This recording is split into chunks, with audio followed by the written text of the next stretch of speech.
안녕하세요. 어서와 충남 온라인학교 중3 기술과정 담당 황정옥 쌤입니다. 여러분들 오늘 벌써 한 주가 지나서 다시 월요일이 되었는데 일주일은 잘 지냈나요? 오늘은 여러분들하고 이제 2주가 지났기 때문에 3주 차이기 때문에 여러분들하고 같이 그 수업과 관련한 이 채팅에 대한 이야기나 대답을 하는 방법에 대한 이야기는 좀 넘어가고 바로 수업과 관련해서 여러분들하고 재밌게 이번 시간도 만들어 보도록 하겠습니다. 그 영상 나오기 전에 미리 들어와서 채팅해준 친구들 선생님 수업 전에 잘 읽고 있습니다. 자, 그럼 본격적으로 한번 오늘 수업 들어가 보겠습니다. 자, 화면 보면 지난 시간에 우리가 원자력 에너지와 신재생 에너지의 필요성에 대해서 배웠었고, 그 다음에 정보통신 기술의 이해라고 내용을 배우면서 정보통신 기술에 대한 개념과 시스템을 살펴보았습니다. 그래서 이번 시간에는 배울 내용들은 정보통신기술 이해 그 다음 부분부터 여러분들이 배우게 될 텐데, 그 전에 당연히 여러분들하고 같이 지난주에 이어서 특별 코너로 어서와 컨텐츠를 선생님이 했었죠. 그래서 다시 보는 댓글 이모저모 고모를 여러분들하고 같이 한번 이어서 가보도록 하겠습니다. 지금 채팅 여러분들 열심히 잘 해주고 있는데 안경 써서 신기하게 봐주고 안경 낀 모습 좋게 봐주는 친구들 고맙습니다. 자, 그러면 다시 보는 댓글 이모저모 고모. 이번 시간에 선생님이 특별히 댓글을 지난주에 남긴 친구들 중에서 활약을 해준, 좀 주요 활약을 해준 친구들을 몇 명을 추려서 활약상을 좀 다뤄봤습니다. 그 중에 첫 번째는 바로 최고의 서포터상이에요. 이 최고의 서포터상은 수업 내용과 연관이 있으면서 매너까지 지킨, 즉 유효타가 많은 채팅을 한 친구에게 선생님이 한번 모아봤습니다. 예를 들면 대표는 바로 영준초라고 하는 학생이에요. 자, 이 학생 지금 댓글 남긴 거 여러분들 한번 보면 총 4개의 댓글이 지금 순서대로 나와 있는데, 이게 뭐냐면 우라늄 한 가지만으로 댓글을 4개를 남겼어요. 지금 이 조영준 친구의 경우에는 40분 동안 그 수업과 연관이 된 댓글이 총 97개로 분당 채팅 평균이 2.4개에 육박하는 최고의 서포터를 해준 그런 친구였습니다. 자, 그 다음 두 번째 한번 지난주 댓글 이모저모 고모 한번 보죠. 두 번째는 최고의 보조교사상이라고 선생님이 그랬는데, 여기서 얘기하는 최고의 보조교사상은 여러분들이 수업을 하는 동안에 사실 이렇게 선생님이 채팅을 하면서 여러분들이 수업하는 게 굉장히 좋다 그랬잖아요. 그 이유가 뭐냐면 여러분들이 수업을 하는 동안 궁금한 점들에 대해서 선생님이 댓글을 보면서 수업을 할 수 없기 때문에 여러분들이 댓글을 속에서 서로 질문하고 답변해주고 아는 친구가 있으면 그 부분에서 알려주고 하는 이 최고의 보조교사상, 이 상은 선생님이 TR092 친구에게 활약상을 한번 적어봤습니다. 우라늄이나 플루토늄의 원자 기호도 알려주고, 그리고 친구들과 같이 소통하면서 이야기도 많이 나눠주는 모습이 굉장히 보기 좋았습니다. 지금 활약상들을 좀 다루고 있으면서 여러분들이 같이 재밌게 이야기하고 있는데 지금 선생님이 분석 많이 해봤습니다. 그 희순이가 버퍼링 걸린다 그랬는데, 선생님 버퍼링은 여러분들 채팅하는 게 한 7초, 8초 뒤에 사실 보여요. 그래서 최대한 채팅을 많이 볼 수 있게 노력을 해보겠습니다. 그래서 결국엔 영준이하고 TR092는 서로 채팅이 많다 보니 겹치는 경우도 많더라고요. 이외에 태롱이, 준용이, 플라워 스프링, 뭐 도니 버밀리언 친구라든지 재혁이나 지혜, 피카소 친구도 많이 활약해주는 모습 잘 봤습니다. 고맙습니다.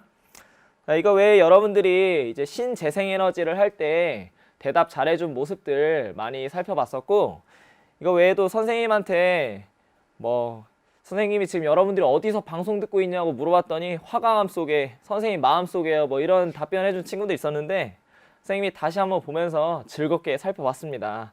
근데 K2 화강암 속에 어떻게 있는 거야? 정빈이는 고마운데 이제 나가지고 수업에 집중해주세요. 자, 다음 이제 여러분들이 이거 외에도 뭐 SNS에 대해서 대답을 한 거라든지 우리가 수업 마무리되면서 같이 인사했던 내용들까지 여러분들하고 즐겁게 한번 선생님도 댓글을 살펴보면서 지난주 내용을 한번 살펴보았습니다. 이제 이번 시간에 배울 내용을 좀 본격적으로 한번 보도록 하죠. 이번 시간에는 여러분들과 같이 정보통신 기술의 발달 과정을 좀 본격적으로 보려고 합니다. 여기서 얘기하는 정보통신 기술의 발달 과정은 옛날 정보통신 기기부터 해서 지금 현대의 정보통신 기기까지 어떻게 변화되어 있는지에 대한 내용을 살펴보는 시간이에요. 그거 외에 두 번째로 빠르게 발달하는 정보통신 기기. 정보통신 기기가 여러분들 스마트폰이 나온 지 얼마 안 됐습니다. 시기가 20년도 채 되지 않았어요. 그 20년도 안 된 이 스마트폰의 발달 속도라든지 여러분들이 지금 편리하게 쓰고 있는 정보통신 기기의 발달 과정을 빠르게 한번 살펴보는 시간을 준비를 해봤습니다. 그래서 오늘 배우는 내용의 학습 단원입니다. 정보통신 기술과 소통이라는 큰 단원에서 여러분들은 정보통신 기술의 발달에 대해서 배워보도록 하겠습니다. 자, 이어서 보죠. 이제 오늘 배우는 학습 목표예요. 첫 번째, 정보통신 기술의 발달 과정을 설명할 수 있고 이제 다양한 정보통신 기기를 선생님이 보여주게 될 텐데 이 다양한 정보통신 기기에 대해서 알아보는 시간이 바로 이번 시간입니다. 자, 그중에 첫 번째부터 한번 살펴보죠. 그리고 여러분들 지금 채팅 재밌게 많이 하고 있는데 예언이가 선생님 마음속에 심장이 있잖아. 그리고 뭐 심장에 피가 있지 뭐 무슨 얘기인지는 잘 모르겠지만 채팅 즐겁게 지금 수업 시작할 때 마지막 시간이니까 피곤할 수 있는데 즐거운 마음으로 이어서 갔으면 좋겠습니다.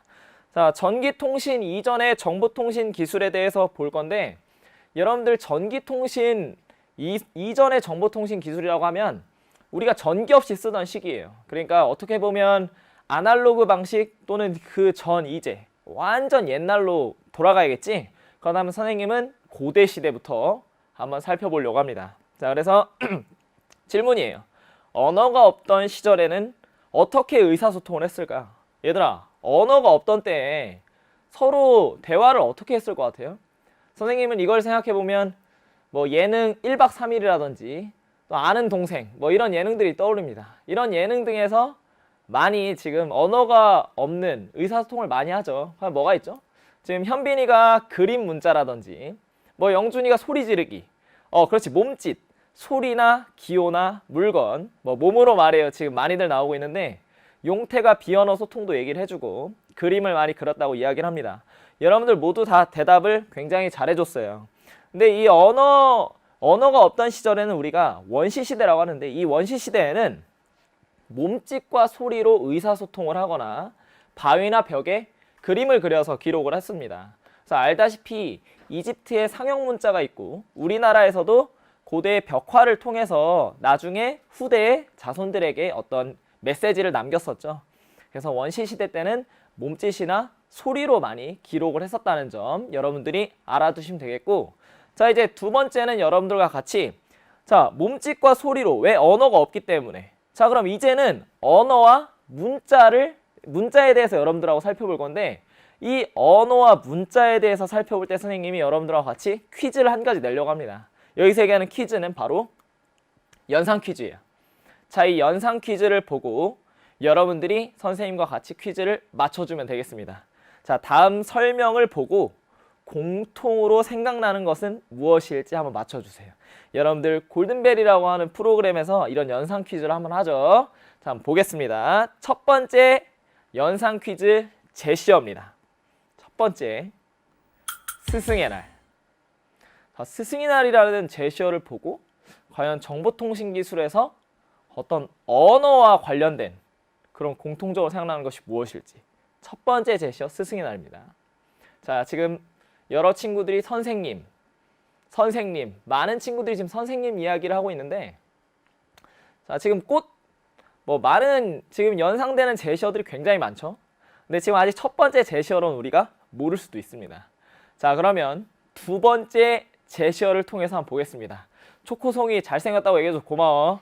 자, 두 번째 제시어는 동양의 레오나르도 다빈치입니다. 자, 첫 번째 제시어 스승의 날, 두 번째 제시어는 동양의 레오나르도 다빈치. 자, 이 두 가지를 보았을 때 여러분들이 어떤 연상되는 단어가 무엇인지 한번 얘기해 주세요. 준용이가 편지, 뭐 카네이션, 희순이 카네이션, 그리고 루키도 편지라고 지금 이야기를 많이 해주고 있는데 자 나는 멍청해서 모른다 현빈이, 그 용태가 공차 뭐 이렇게 이야기하고 있는데 자 지금 두 번째 제시어를 보고 나도 사실 잘 모르죠. 사실 여러분들 이 내용은 이번 기술 속에서 찾아볼 수 있는 어떤 역사의 감동적인 이야기를 담고 있는 겁니다. 자, 이제 세 번째 보겠습니다. 세 번째는 제시어 이겁니다. 유네스코에서 문맹을 퇴치하는 데 공이 큰 인물이나 단체에 수여하는 상. 자, 이 세 가지의 제시어를 보고 연상되는 것을 선생님한테 말해주면 됩니다. 자, 세 가지 제시어 모두 나왔습니다. 자, 이 세 가지 제시어 아직까지 정답 없습니다.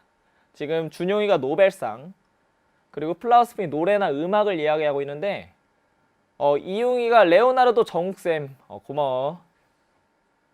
자, 지금 정답을 이야기하는 친구들이 몇 명씩 나오고 있습니다. 맞아요. 예연이, 영준이, 그리고 R2. 야, 정답은 여러분들이 지금 아주 잘 이야기한 것처럼 정답은 세종대왕입니다.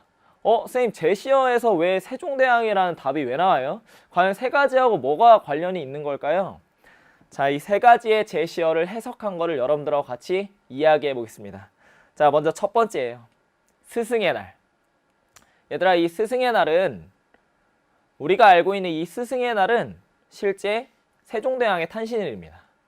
우리는 스승의 날 때 선생님에게 감사를 표하면서 존경을 표시하기도 하지만 이 날은 세종대왕이 탄생하신 날이기도 하고요. 스승과 어떤 우리에게, 백성에게 글을 알려줘서 깨우치게 했던 그런 세종의 의미와 같이 함께하고 있는 거죠. 자, 두 번째, 동양의 레오나르도 다빈치. 자, 동양의 레오나르도 다빈치는 소설 대지를 쓴 펄벅이라는 작가가 우리나라의 세종대왕을 동양의 레오나르도 다빈치라고 비유를 했었습니다. 그만큼 세종대왕이 창제한 한글, 즉 훈민정음의 우수성에 대해서 이야기해 준 거였죠. 굉장히 지금 여러분들 현빈이도 그렇고 세종대왕의 탄생일이었다니 신기만기하다고 이야기 많이 했는데, 여러분들 그 세종대왕 탄신일이 스승의 날이라는 그런 의미를 알아가는 시간이 되었으면 좋겠습니다. 자, 세 번째, 유네스코에서 문맹을 퇴치하는데 공이 큰 인물이나 단체에 수여하는 상의 이름이 바로 세종대왕 상이에요. 여러분, 문맹, 그러니까 세계에서 문맹률을 퇴치하는데 주는 상이 세종대왕이라는 이름을 집어넣어서 상을 하나 주는 거야. 굉장히 큰 의미가 있는 거죠. 그래서 세종대왕 상이 바로 이 상입니다. 자, 우리가 봤었던 이 그림의 세종대왕님은 훈민정음을 창제한 것으로 우리가 알고 있죠. 그래서 우리나라에서 이 언어와 문자가 발달했다는 것, 그리고 전 세계적으로 이 언어와 문자가 발달했다는 것은 무엇을 의미하냐? 말을 정확하게 전달하고 이제 글로써 기록이 가능해지게 된 거예요.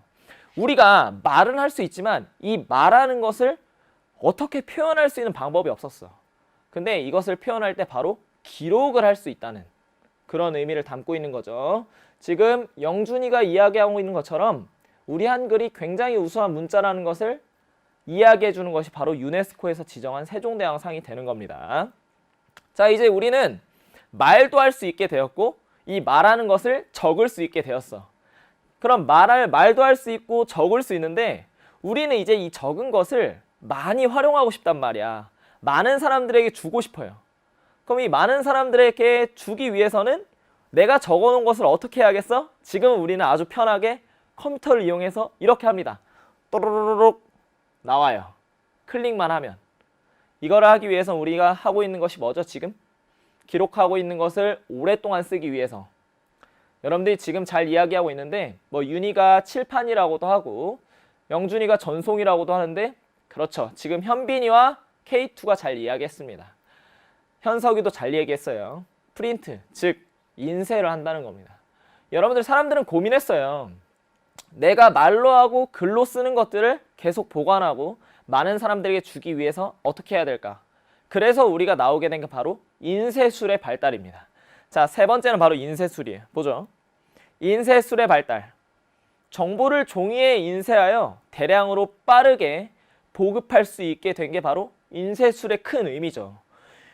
알고 있다시피 우리가 손으로 쓰는 데는 한계가 있어요. 그래서 어떻게 했어? 처음에는 바로 나무를 깎아내 가지고 목판 인쇄를 했었습니다.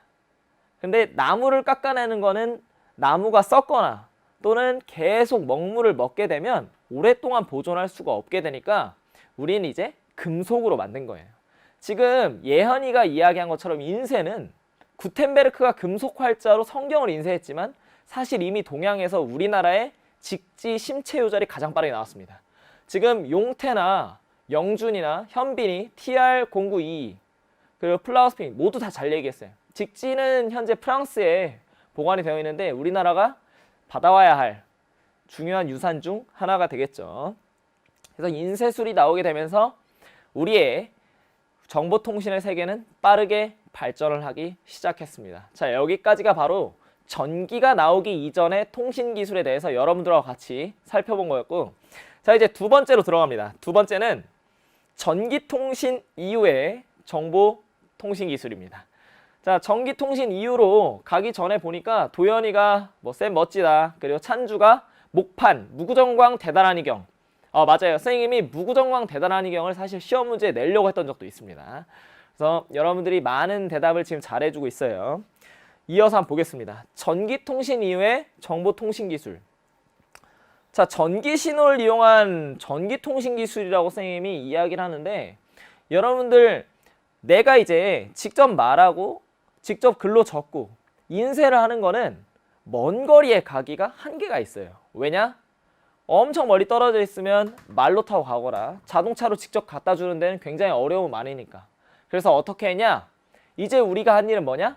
전기를 이용해서 신속하고 또 멀리까지 빠르게 보내주는 기술이 필요했습니다. 그래서 지금 준효이가 이야기한 것처럼 전신기를 이야기했는데, 자, 선생님이 봤었던 영화의 한 장면을 통해서 여러분들하고 같이 살펴보겠습니다. 자, 이 영화의 한 장면, 굉장히 유명한 영화의 장면인데, 이 영화 안에서 이 친구가 지금 하고 있는 행위가 뭐죠? 이 영화 안에서 주인공이 방금 했던 게 뭘까요? 이 영화의 부분을 해석해보면 어떤 4차원의 공간에서, 4차원 속에 있는 공간에서 자기의 딸에게 어떤 내용을 전달하고자 하고 있었어요. 근데 이 방법이 어떻게 전달했었지? 지금 잘 얘기하고 있어요. 루키가 모스부호, 영준이가 전파. 지금 대부분의 친구들이 예언이도 그러고 한율이도 모스부호라고 모두 다 잘 얘기해주고 있습니다. 맞아요. 여러분, 이 모스부호의 발견이라기보다는 모스부호의 개발은 우리 통신에 있어서 굉장히 큰 의미를 가집니다.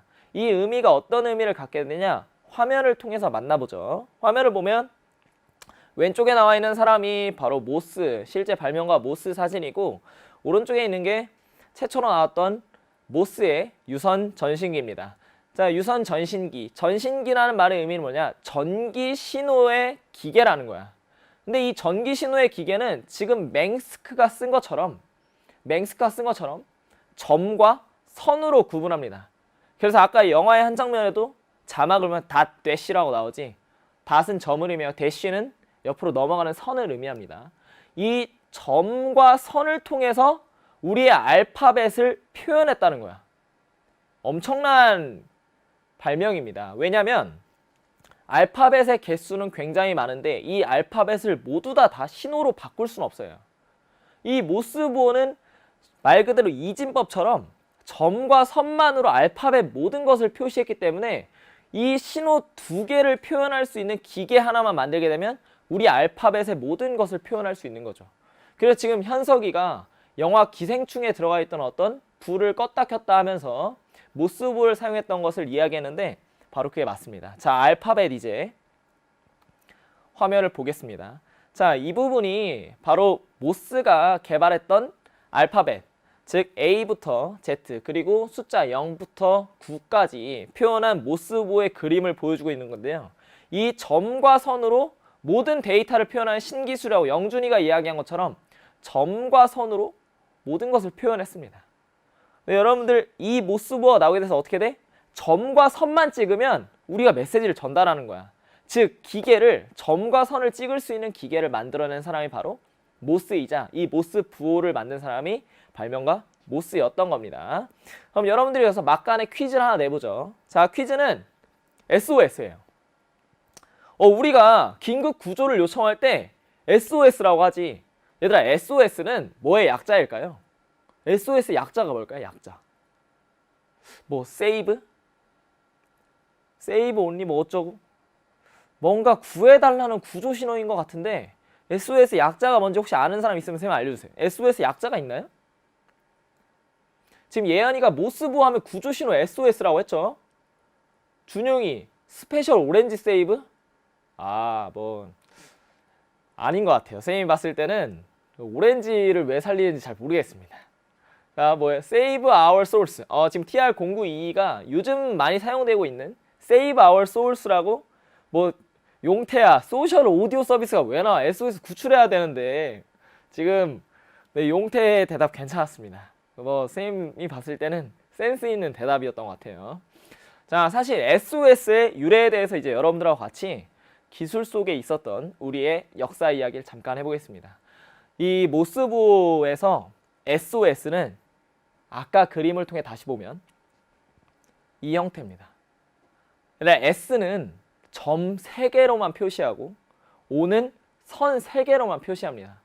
우리가 어떻게 됐냐? 긴급적으로 구조를 해야 되는 상황은 굉장히 긴박한 상황이야. 근데 이 긴박한 상황에 점과 선을 섞어가지고 신호를 보내게 되면 신호를 받는 사람이 잘 알아듣지 못하게 돼요. 그렇기 때문에 가장 간단한 알파벳으로 표현하기 위해서 SOS라고 했던 겁니다. 이제 좀 이해가 되셨나요? 여러분들 SOS는 처음에 나를 살려달라고 해서 나온 신호가 아니었습니다. 가장 간단하게 전달할 수 있는 알파벳들이기 때문에 SOS로서 조합을 해서 만들어낸 거예요. 지금 여러 친구들이 채팅창을 통해서 지금 많이 서로 간에 모스부를 지금 써보고 있는데 여러분 나중에 모스부를 통해서 이야기하는 그런 시간도 같이 가져오면 좋을 것 같아요. 사실 수행평가에도 선생님은 좀 활용을 했던 적이 있었습니다. 자, 이제 다음으로 넘어갈 건데 다음 두 번째는 여러분들이 아까 이제 유선으로 된 전신기를 봤다면 두 번째는 선이 이제 없는 걸 봐야겠지. 자, 선 없는 전신기인 무선 전신기에 대해서 화면을 통해 보겠습니다. 자, 무선 전신기는 마르콘이라고 하는 발명가가 개발을 해낸 전신기인데 여러분들 여기서 얘기하는 이 무선이라는 개념을 이해하려면 사실 굉장히 어렵습니다. 그래서 이 무선이라는 개념을 이해하기 위해서는 우리가 전자기파라고 하는 라디오 웨이브에 대해서 이해를 해야 돼요.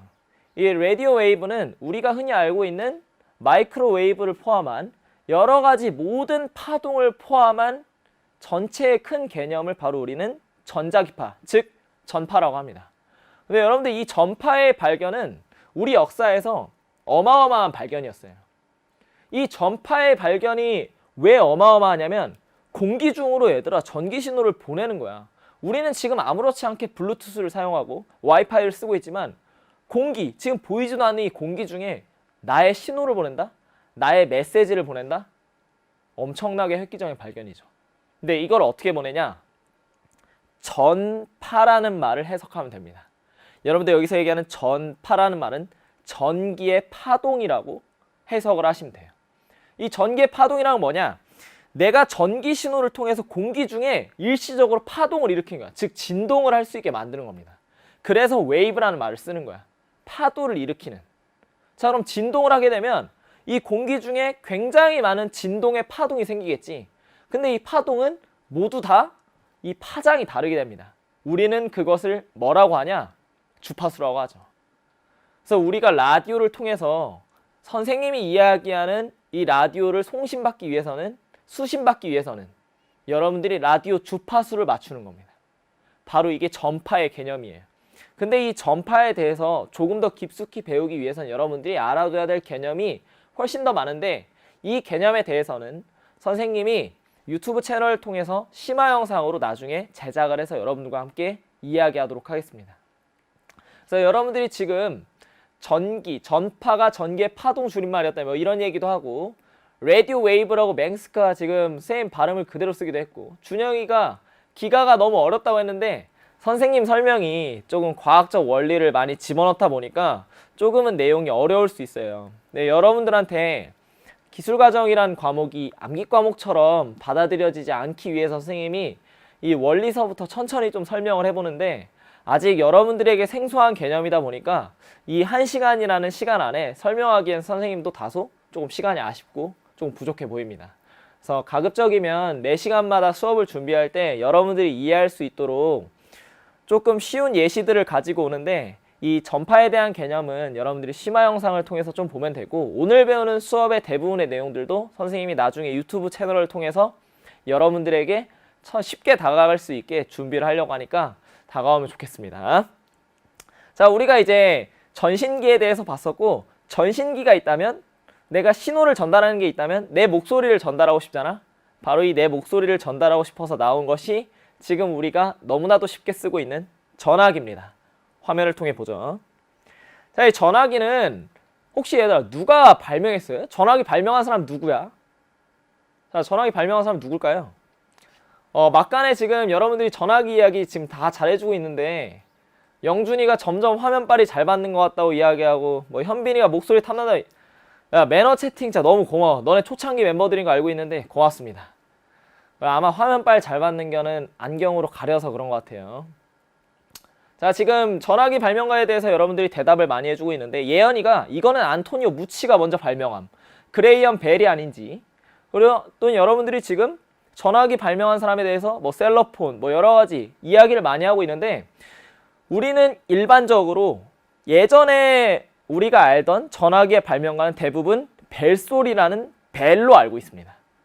그리고 지금 선생님이 PPT 화면을 통해서 가져온 사람도 바로 벨이라는 발명가예요. 이 벨이라는 발명가가 처음으로 전화기를 발명했다고 알고 있는데, 사실 여기서는 선생님이 5개념을 여러분들 잡아주고 싶습니다.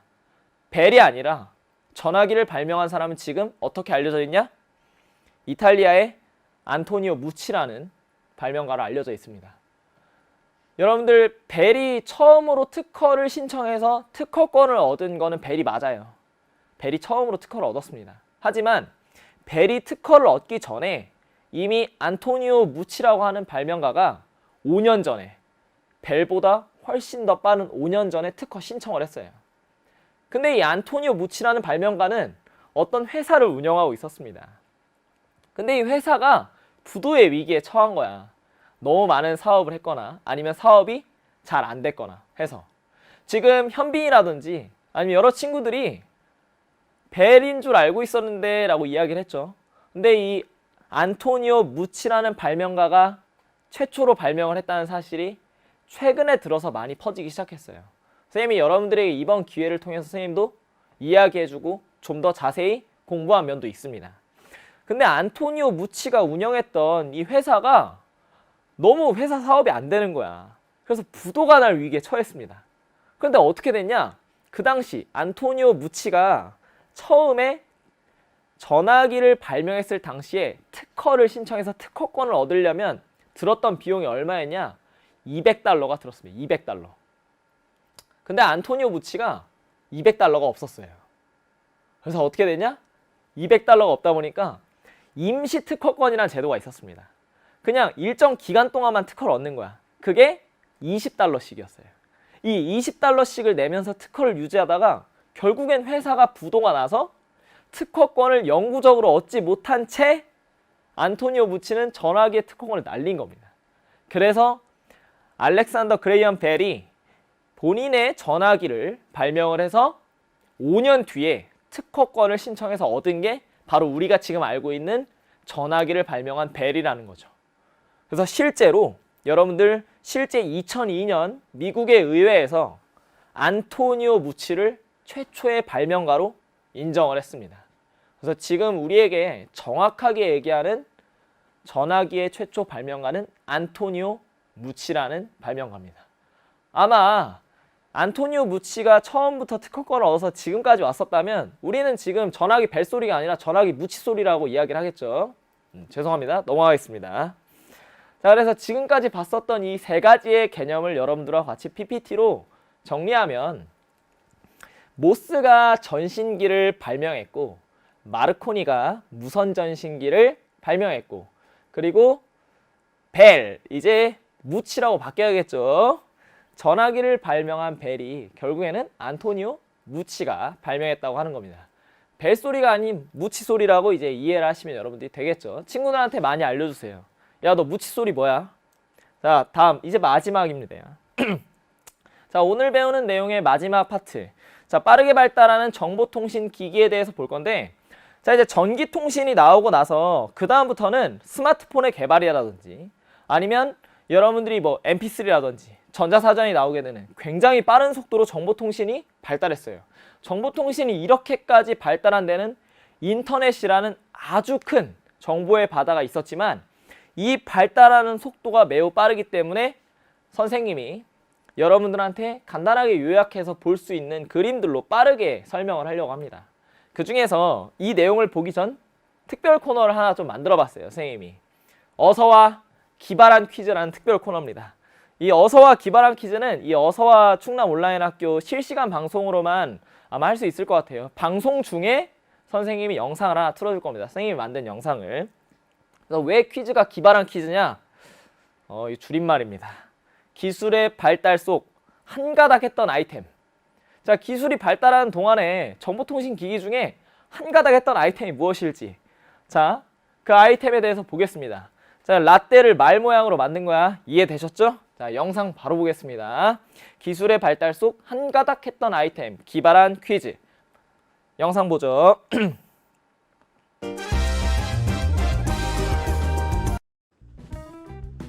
안녕하세요. 4월 20일 어서와 충남 온라인 학교 기술과정 3학년 수업을 듣고 있는 여러분들 반갑습니다.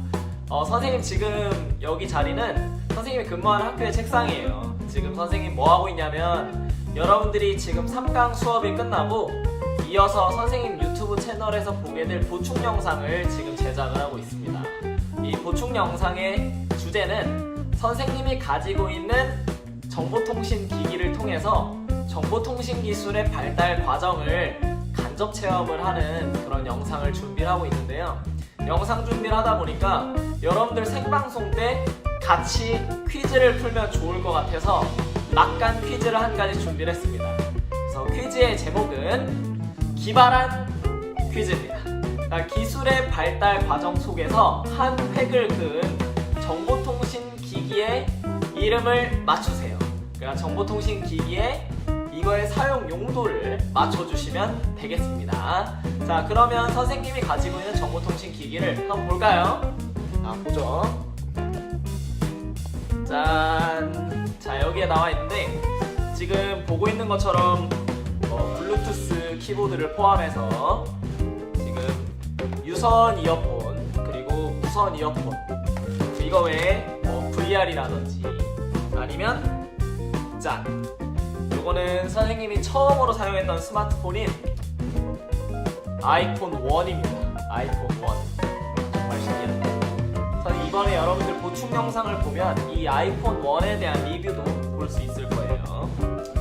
자, 이런 다양한 정보통신 기기를 선생님이 기술 선생님이다 보니까 예전부터 보관을 해왔는데 지금 가지고 올 수 있는 만큼을 학교에 가지고 와서 영상을 제작하고 있습니다. 그 중에 여러분들께 지금 낼 퀴즈는 뭐냐? 요겁니다. 요거. 자, 이 정보통신 기기의 사용 용도를 맞춰주세요. 기발한 퀴즈. 자, 생김새는 이렇게 생겼습니다.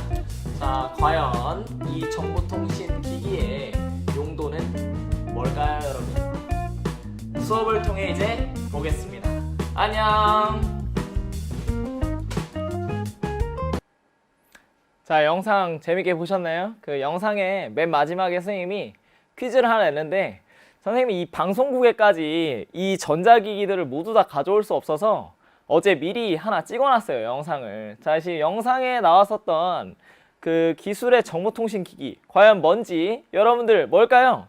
지금 뭐 현석이가 거울이요, 뭐 한유리가 내비게이션, 뭐 제박이 키보드, 라행이 키보드, 뭐 닌텐도 이야기 많이 하고 있는데, 전자사전이나 키보드, 뭐 그리고 친구들이 많이 이야기 답변들 많이 해주고 있습니다. 뭐 PDA, 준혁이가 뭐 닌텐도 같은데 뭐 이야기 많이 해주고 있는데, 자, 지금 이제 정답을 한번 공개해 보도록 하죠. 이거는 선생님이 학창시절에 사용했던 전자기기였습니다. 자, 화면을 보죠. 아까 요거였습니다.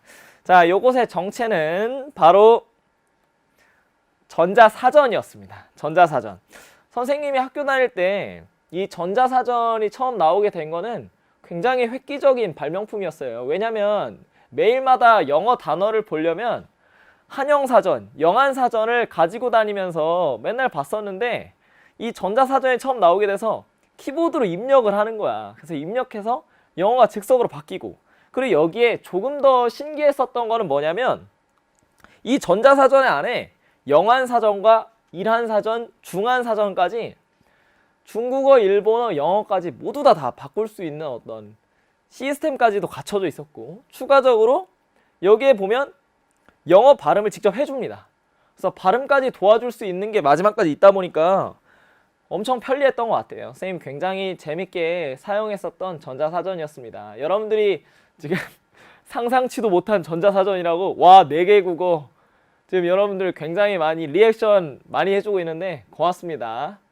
재밌게 잘 봤나요? 이거에 대한 풀 영상은 선생님이 오늘 저녁 시간이 지나고 나면 유튜브에 이제 전체 정보통신기기 리뷰를 하나하나 올리려고 하니까 궁금한 친구들은 와서 한번 살펴보면 되겠습니다.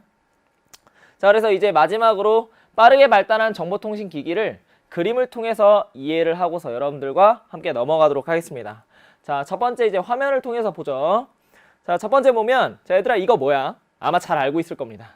자, 이게 응답하라 시리즈에도 나왔었고, 그리고 우리가 전화를 할 때 엄청 예전에는 이것을 사용했었습니다.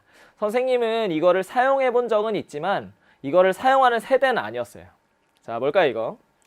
잘 알고 있다시피 그렇죠. 삐삐죠. 자, 삐삐는 휴대용 호출기라 그래서 먼저 야, 너 나한테 빨리 전화해줘 이러면 자기 전화번호를 남겨요. 그러면 전화번호 우리 공중전화 박스라고 그러지? 그 공중전화 박스로 가서 직접 전화를 거는 거야. 그래서 휴대용 호출기였는데 이 정보통신 기술이 점점 지능화되고 있는 거예요. 이제 그 다음으로 나온 건 바로 이겁니다. 자, 그림 보죠. 그 다음으로 나온 거. 지금 사실 약간 복고, 레트로 느낌처럼 예전에 나왔던 이 전화기가 다시 돌아오고 있습니다. 바로 접었다 폈다 하는 폴더폰이죠. 실제 갤럭시 폴드라 그래서 실제 접을 수 있는 핸드폰이 다시 나왔어요. 근데 이때 첫 번째로 우리가 핸드폰을 써서 이동전화가 가능하게 해주었습니다. 그래서 정보통신기기가 점점 우리의 편리에 맞게 지능화되고 있다는 거예요. 자, 이제 이 지능화된 정보통신 핸드폰의 가장 현 시점에서 끝판왕이라고 하는 것, 우리가 똑똑한 핸드폰이라 그래서 이거라고 부르죠. 자, 똑똑한 핸드폰. 자, 바로 스마트폰입니다.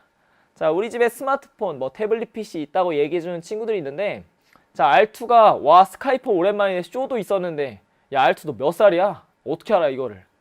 근데 이때 당시에 이제 011이나 016, 017 등의 뭐 새로운 번호들, 그 특별한, 그러니까 과거의 번호들을 사용을 했었는데 지금은 010으로 모두 통일이 됐죠. 그래서 스마트폰까지 실제로 똑똑한 핸드폰이라고 하는 핸드폰이 지능화된 모습을 보여주었습니다. 자, 이제 정보통신 기술의 소형화인데요. 여러분들이 예전에는 방송을 들을 때 이렇게 TV로 보기보다는 소리로만 많이 들었었어요. 우리 막 감성에 젖는, 지금도 많이 남아 있습니다. 바로 첫 번째는 오디오죠, 오디오. 우리가 라디오, 오디오라고 부르는 건데 이 라디오 주파수를 맞춰서 이 전파를 받아가지고 우리가 예전에 방송국에서 들려오는 방송들을 음악 방송을 편하게 듣고 했었습니다. 그러다가 이 라디오가 점점 시간이 지나서 뭘로 바뀌었냐? 아까 선생님 정보통신기기에서 봤을지 모르겠어요. 아까 영상에 잠깐 지나갔는데 이 음악을 쉽게 들을 수 있게 바로 우리가 이거를 읽어내는, 즉 CD를 읽어내는 CD 플레이어가 나오게 되었습니다. 지금 여러분들이 뭐 MP3라고 이야기도 많이 해줬는데 그 MP3가 나오기 전에 CD 플레이어가 먼저 나왔었죠. 이러고 나서 이제 정말 작아진 거야. 점점 작아지게 되는 거예요. 원래는 라디오를 통해서 들었던 게 CD 플레이어가 나오게 되고 이 CD 플레이어에서 지금 보고 있는 그림처럼 MP3까지 나오게 된 겁니다. 그래서 휴대성과 저장성까지 같이 확보를 하는, 점점 정보통신기기가 소형화되고 있는 모습을 보여주죠. 자, 마지막입니다. 정보통신기술의 융합화인데, 자, 우리는 예전에는 TV 방송을 당연히 컬러가 아닌 흑백 TV로 봤었어요. 그래서 첫 번째가 바로 박스 형태를 띠고 있는 흑백 TV입니다. 흑백 TV. 그렇죠. 이때는 뭐 25써니 얘기하는 것처럼 TV라고 불렀죠. 뭐 텔레비전, 뭐 테레비, 뭐 이렇게 얘기를 했었습니다. 자, 그래서 이 TV가 처음에 흑백 TV 형태로 나왔고, 우리가 사람은 당연히 컬러니까 흑백이 아니라 컬러로 나와야지 해서 이제 우리가 LCD의 형태라고 하는 브라운관이라고 하는 컬러 TV가 나오기 시작했습니다.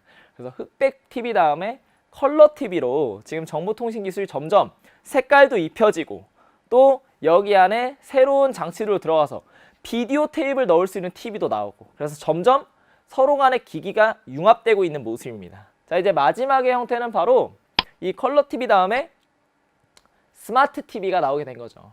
우리가 요즘 가정은 스마트 홈, 스마트 가전이라 그래서 이 스마트 TV는 TV 안에 이제 뭐 OLED라고 그래서 뭐 진짜 3D의 형태를 띠고 있는 TV로 나오겠고 나중에는 여러분들 들어봤을 거예요. 나중에는 TV에서 시각만을 보여주는 게 아니라 청각, 시각과 청각만을 보여주는 것이 아니라 이제 후각까지 자극하게 되는 4D 형태의 TV가 지금 나올 거라는 그런 전망도 많이 있죠. 실제 우리가 4D 영화관에 가면 촉각을 느낄 수가 있죠. 이제 바람이 나오거나 아니면 진동을 하면서.